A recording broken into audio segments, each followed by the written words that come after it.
chiamo Leonardo Ghiraldini, ho 27 anni e gioco per la Benetton Rugby Treviso e la nazionale italiana.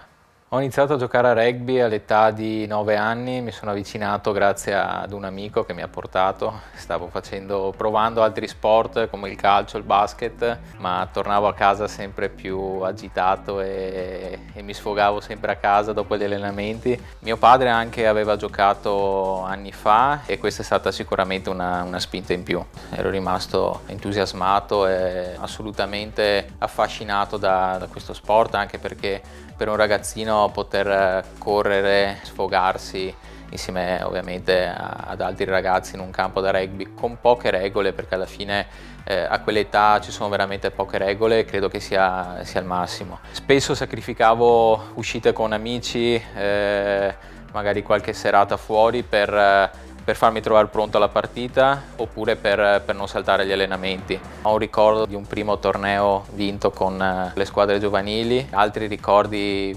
bellissimi sono l'esordio con la nazionale o la prima vittoria con la nazionale a Roma davanti al nostro pubblico. Credo di aver avuto la fortuna di avere degli allenatori che vengono chiamati educatori nelle giovanili di questo sport, che mi hanno dato tanto e mi hanno fatto capire cosa c'è di importante in questo sport e cosa bisogna fare per conquistarsi delle soddisfazioni. I genitori e la famiglia nei momenti più difficili devono essere sempre presenti e ho avuto la fortuna appunto di avere una famiglia sempre al mio fianco, gli amici e la ragazza, però io caratterialmente appunto cerco sempre di tenermi un po' tutto dentro e di evitare di esplodere in stati d'animo che siano positivi o negativi con le persone che mi stanno intorno. Spero sicuramente di giocare ancora un bel po' di anni a rugby, però senza dubbio devo pensare al mio futuro. Sto cercando di completare un corso di laurea in economia, ormai sono nella fase finale e perché no, in un futuro vorrei combinare le due cose.